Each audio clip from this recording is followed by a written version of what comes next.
بسم الله الرحمن الرحيم. السلام عليكم ورحمة الله وبركاته.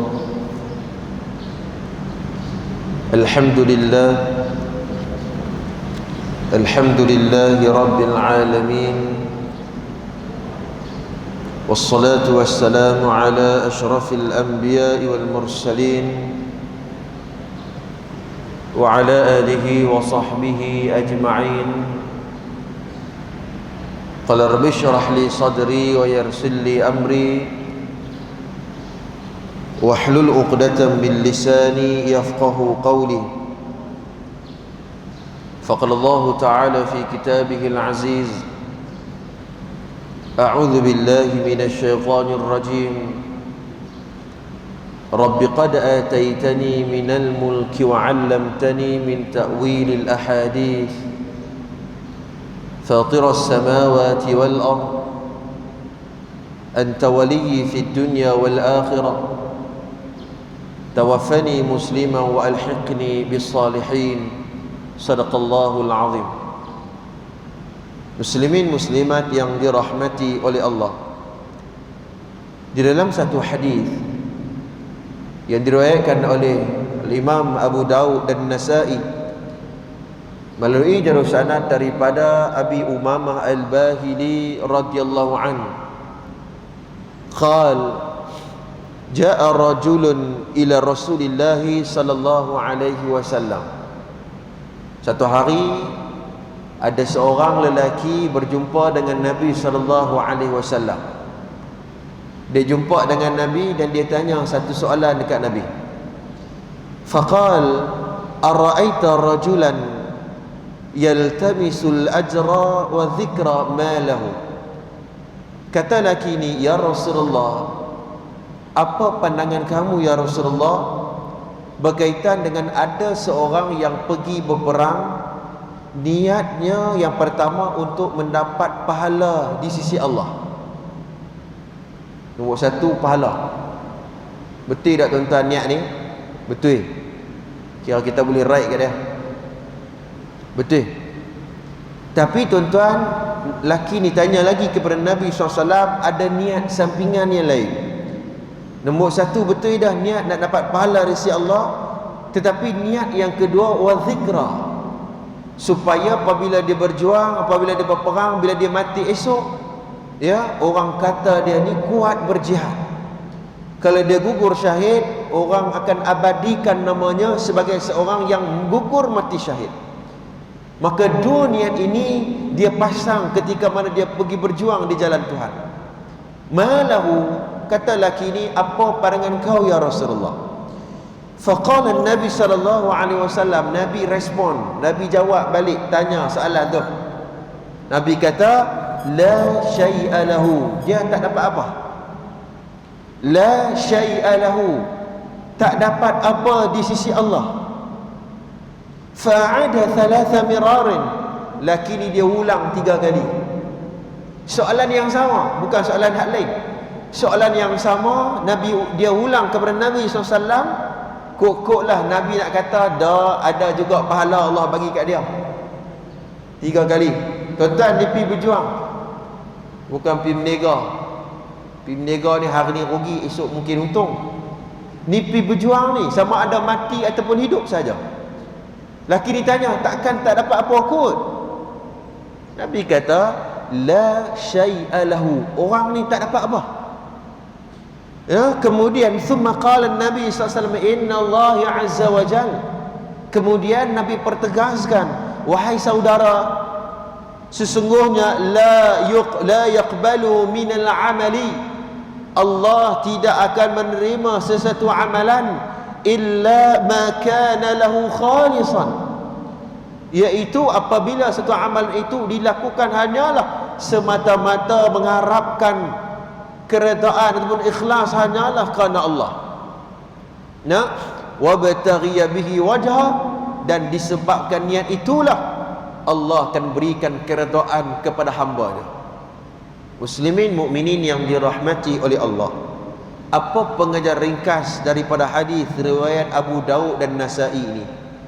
Nabi SAW nak bagi tahu kepada kita bahawa betapa pentingnya niat kita itu apabila kita buat segala tindakan dalam muka bumi Allah ini.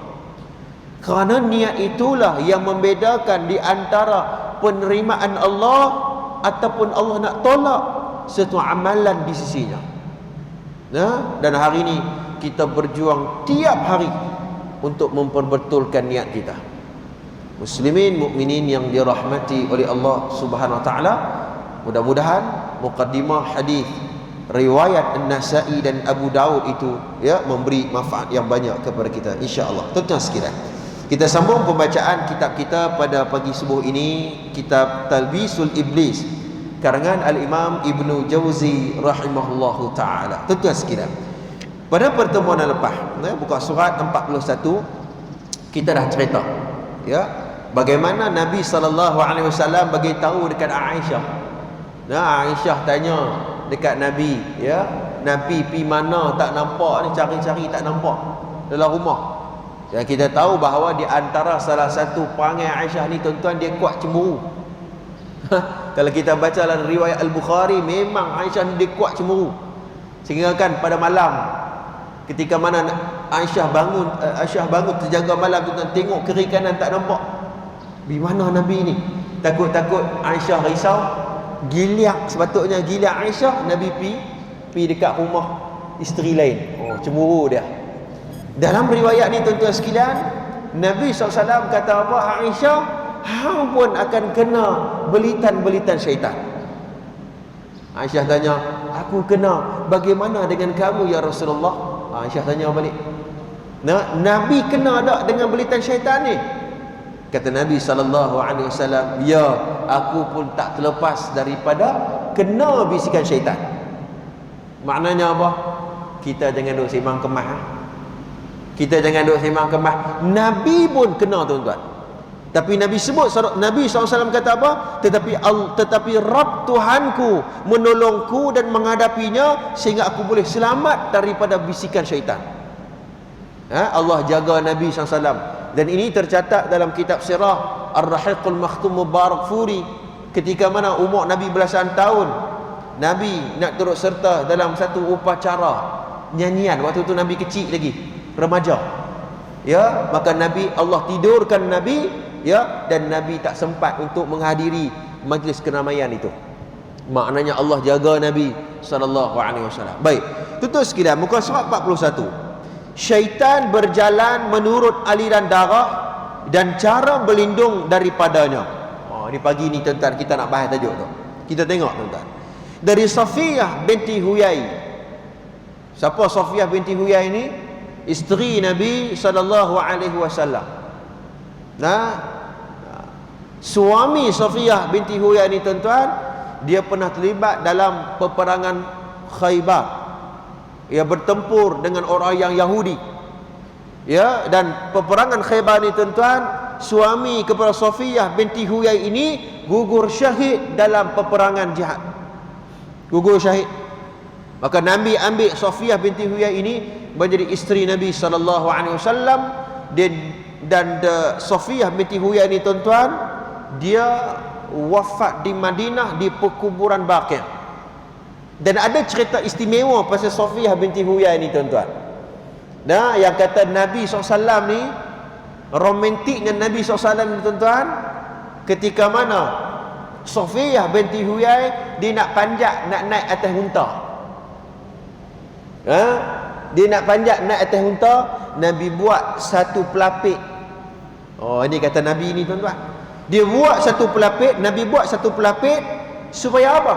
Supaya memudahkan Safiyah binti Huyai bila dia khabat nak naik atas unta, Nabi pegang pelapik tu, dia pijak dan dia naik atas unta. Patutnya kalau ni hang ni besar dah, hang naik niri ya. Kita ni hang besar dah, hang pakai hang naik niri lah. Dak, Nabi nak tunjuk ni dekat sahabat ni, isteri ni kena hormat dia.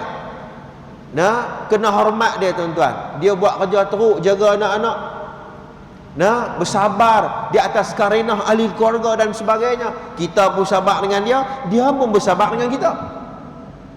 Tak percaya tuan-tuan sekalian, waktu isteri kita melahirkan anak, macam mana tugas suami tuan-tuan? Teruk. Teruk tuan-tuan, nak mengambil tugas isteri tu. Tuan-tuan, nak kena basuh kain, nak kena lipat kain, ya, nak kena jaga, nak buat ayak habuan ni, nak kena macam-macam. Kita kata, amboi teruk juga tu jadi isteri rumah ni. Ya kan? Muslimin mukminin yang dirahmati oleh Allah, Nabi nak ajar bahawa hormat isteri. Baik, tuan-tuan sekalian, Safiyah binti Huyai, isteri Nabi SAW, dia berkata, Nabi SAW sedang beriktikaf pada satu malam. Lalu aku menemui beliau dan bercakap dengan beliau. Kemudian baginda bangkit untuk mengantarku tempat tinggal Safiyah di perkampungan Usamah bin Zaid.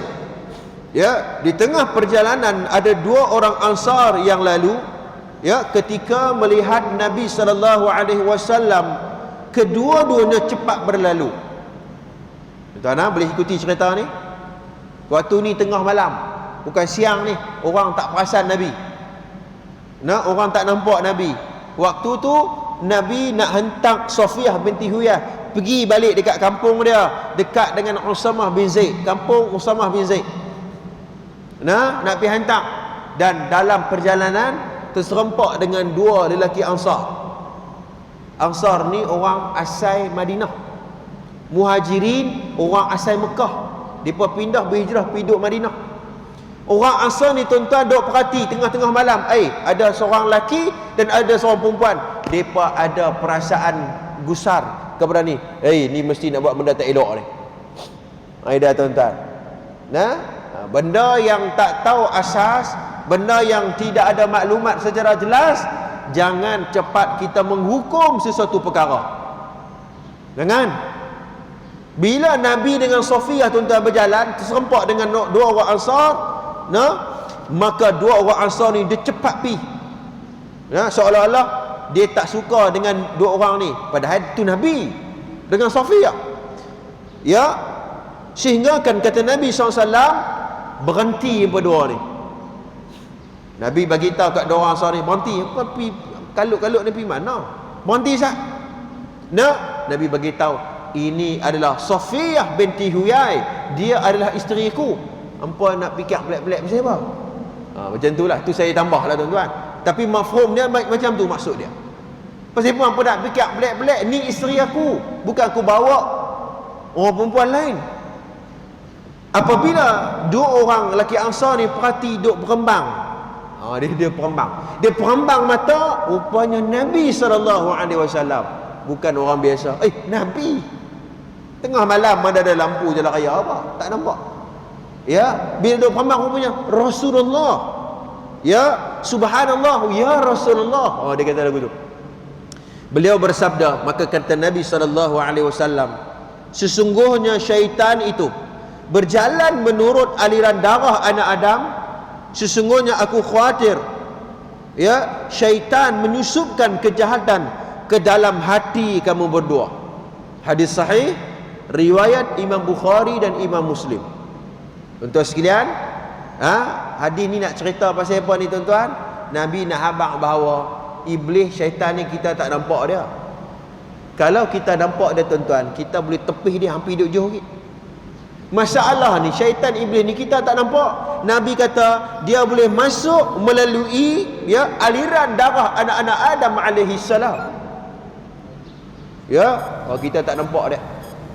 Kita tak nampak dia. Sebab tu sebahagian daripada perubatan Islam, ya, apabila mereka membaca ruqyah asy-syar'iyyah, ya, membaca ayat-ayat ruqyah seumpama seperti ayat kursi, ya, 3 qul, surah Al-Fatihah dan sebagainya, maka ahli perubatan Islam dia akan mencari tempat-tempat utama, ya, poin-poin utama yang syaitan dia suka duduk tang tu. Orang yang mengaji perubatan Islam dia tahu dia ada ilmu dia bukan membaca macam tu ya. Boleh juga nak baca, tapi kalau kena tempat dia, mengelumpuk syaitan iblis tu. Ya, dan di antaranya tuan-tuan, itu tempat-tempat simpulan darah. Tuan-tuan, seumpama seperti ni sendi-sendi kita ni tuan-tuan, dia sedut tang tu. Dan dia ada dalam ilmu perubatan Islam. Ada tempat sendi-sendi ni tuan-tuan, orang yang kena rasuk jin dan sebagainya, baca tempat-tempat di sendi-sendi tersebut ayat kursi, 3 qul dan sebagainya. Muslimin mukminin yang dirahmati oleh Allah Subhanahu wa taala. Baik, kembalikan. Al-Khattabi berkata, di dalam hadis ini terkandung ilmu berupa anjuran agar manusia bersikap waspada terhadap segala hal yang tidak disukai, yang berasal dari sangkaan-sangkaan yang melintas di dalam hati, dan hendaknya manusia memohon keselamatan dengan membebaskan diri dari keraguan-keraguan tersebut. Ini Imam Khattabi apabila mensyarahkan hadis riwayat Bukhari Muslim ni tuan-tuan, Imam Khattabi kata iblis ni dia cuba untuk merosak hati kita ni, ada perasaan suuzon sesama kita. Suuzon ni apa tuan-tuan? Sangka buruk. Sangka buruk ni tak elok. Kawan tu kita mana tahu apalah ada dalam hati dia. Sebab tu dalam satu kitab yang disusun oleh Al-Imam Al-Qurtubi dalam kitab At-Tazkirah, Nabi melarang, Nabi kita SAW melarang apabila kita melalui satu perkuburan dan kita tahu jenazah ataupun kubur tu tuan-tuan orang yang buat jahat dekat dunia. Kita tahu dah, kita lalu kubur tu, kita tahu kubur ni duk curi duit aku dulu, kubur ni yang kaki duk bunuh orang, duk kencing orang contohnya, dan kita kenal dia, kita tahu kubur dia tentu. Nabi larang untuk kita ungkit kembali kejahatan-kejahatan yang dia buat waktu dia hidup dulu. Jangan tutup buku. Bila dia mati, itu urusan dia dengan Tuhan. Kita tak ada hak lagi untuk menghukum, menilai dan sebagainya. Tutup buku, itu dia dengan Tuhan. Itu orang yang sudah meninggal dunia. Apatah lagi orang yang kita masih hidup ni tuan-tuan, kita duduk bersemang dengan dia. Nabi berlarang untuk kita suuzon di antara kita. Kata ulama dalam usul fiqh mengatakan al-hukmu bil-zawahir, cukup di kita menghukumkan dari sudut zahir. Kalau tidak tuan-tuan sekalian, mahkamah tidak boleh mengutuskan hukum lah. Kata dia mencuri, kan? Memang jelas dia mencuri. Hakim kata tak apa, kita husnuzon dengan dia, pokoklah dia mencuri, dia pergi bagi dekat orang lain kau. Yang tu tak betul. Sebab al-hukm bil-zawahir, kita kenal dan kita yakin bahawa dia benar-benar mencuri dan mengambil hak orang lain, menzalimi orang lain, yang tu kena hukum. Tapi soal kita tak nampak tuan-tuan. Bagaimana hati dan perasaan dia dengan Tuhan, yang tu bukan kerja kita. Kita kata dia ni buat kerja tak ikhlas. Hang tahu mana buat kerja tak ikhlas? Hang tahu mana? Bagaimana hati dengan Tuhan? Bagaimana sedang dia berjuang dengan hati dia dalam mengikhlas diri kepada Allah Subhanahu Wa Taala. Kita tidak ada hak. Sebab tu sesama Muslim tuan-tuan, kita berhusnuzan bersama Muslim.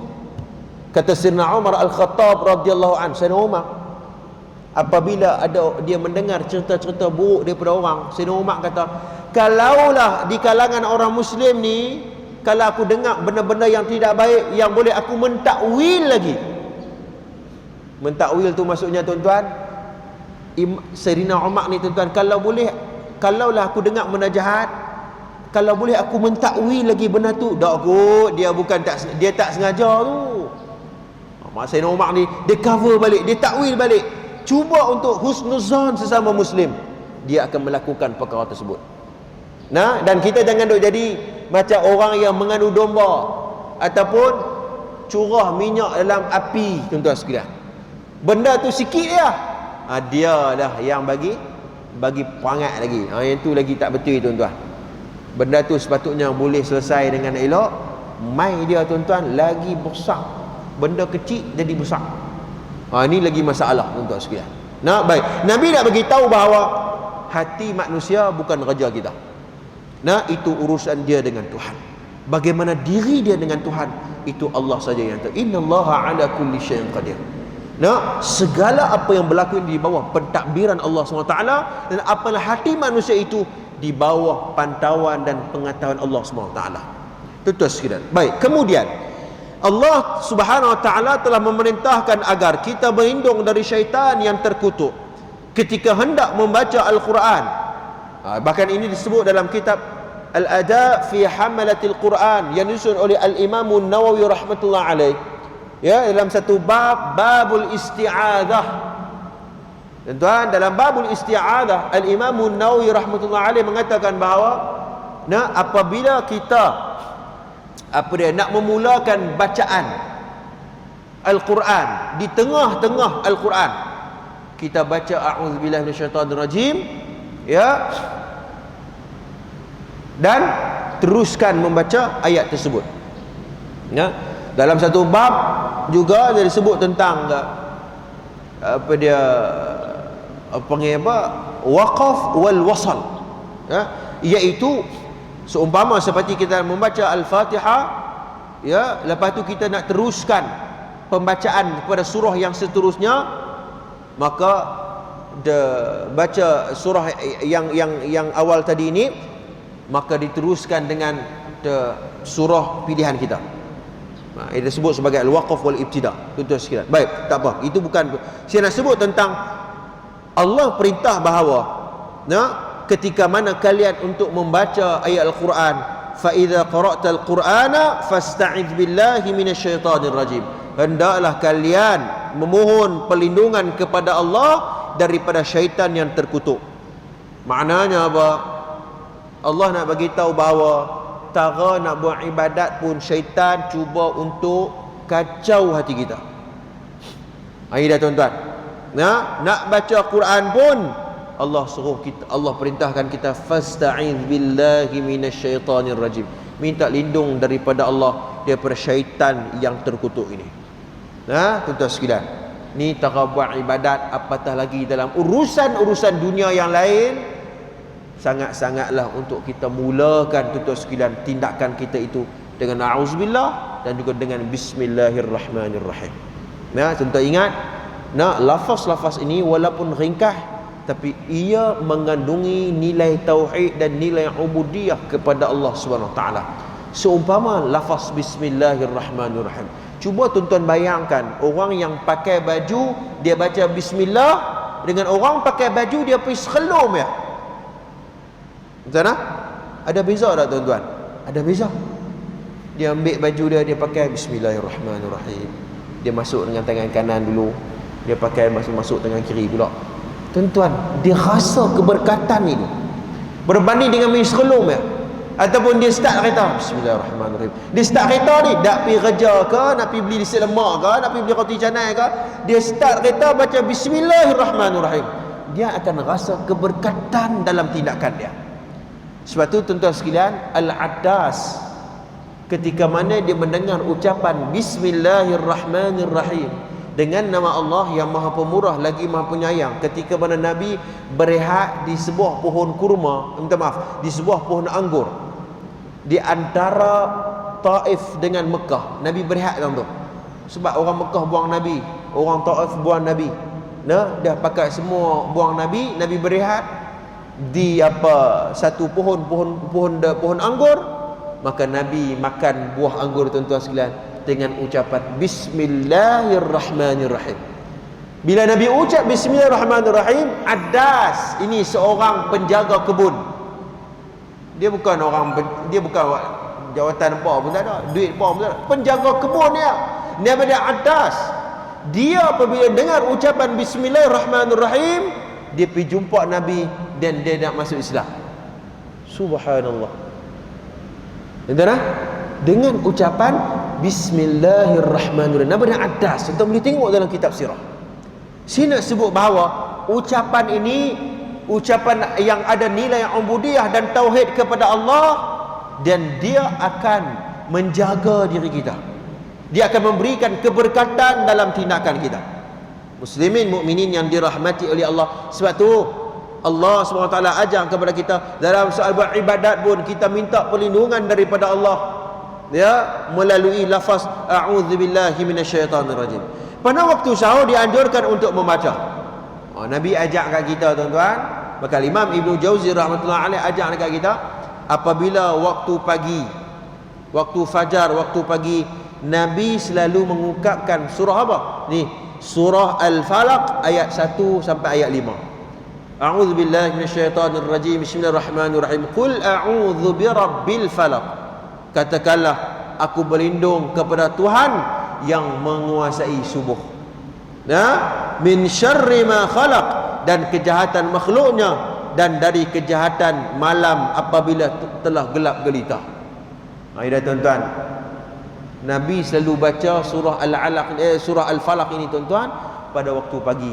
Dan Syahid Hasan Imam Al-Banna duk susun kat kita yang dinamakan Al-Ma'thurat, zikir pada waktu pagi dan zikir pada waktu petang. Dan ada surah ni tuan-tuan, supaya bila kita baca surah tuan-tuan, kita faham bagi elok makna dia apa. Ya Allah, ya Tuhan, aku berlindung kepada Tuhan yang menguasai subuh. Ni waktu pagi ni tuan-tuan, Tuhan yang menguasai kita. Dan Tuhan dari kejahatan makhluk, dan kejahatan yang apabila gelap gelita, dari kejahatan wanita-wanita tukang sihir yang menghembuskan kepada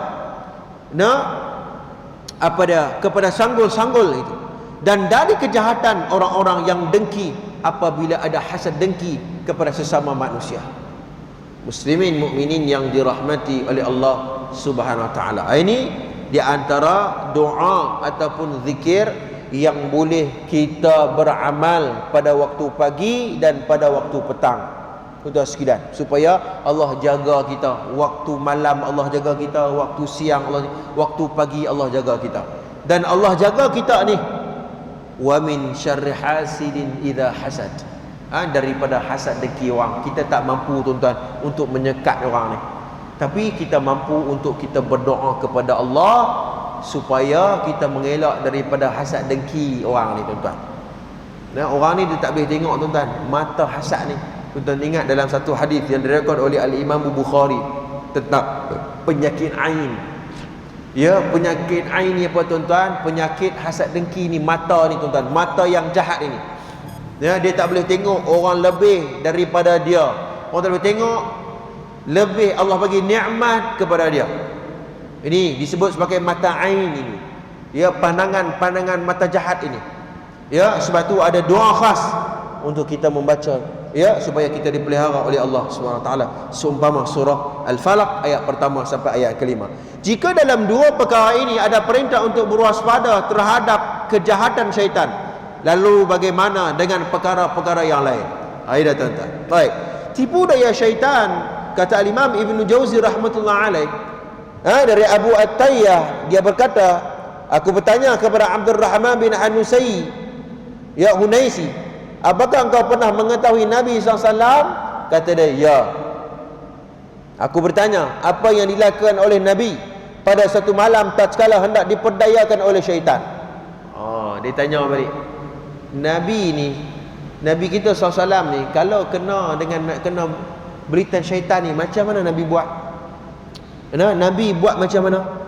Pada malam itu syaitan mendatangi Nabi SAW dari perkampungan dan bukit, dan di antara mereka ada seorang syaitan yang membawa api yang berkobar-kobar yang digunakan untuk menyulut wajah beliau. Iblis dia menyerupai seorang lelaki. Tuan-tuan ingat, boleh ke tak? Ada. Dan ini disebut dalam riwayat yang sahih, ketika mana Abu Jahal, Abu Lahab berbincang untuk membuat keputusan sama ada kita nak buat macam mana dengan Muhammad. Ada seorang lelaki tua ni tuan-tuan. Lelaki tua tu sebenarnya iblis. Dia menyerupai seorang lelaki tua. Dia bagi cadangan, Muhammad ni tak ada jalan lain dah, kita cari dia dan kita bunuh dia. Siapa bagi cadangan ni? Iblis. Ini dalam riwayat sahih dalam kitab Ar-Rahiqul Makhtum Mubarakfuri. Sebab tu Imam Nawawi dalam kitab Al-Azkar, dia susun satu doa, macam mana kalau ni kita nampak iblis ni tuan-tuan, ataupun kita nampak syaitan ni. Syaitan dia boleh kacau kita, dia boleh menampakkan diri dia untuk ganggu kita. Ada Imam Nawawi dia tulis khas, ada zikir khas untuk cara nak hadapi ni. Baik. Lalu Jibril alaihi salam turun kepada beliau serta berkata, hai Muhammad, ucapkanlah. Beliau bertanya, apa yang aku harus ucapkan?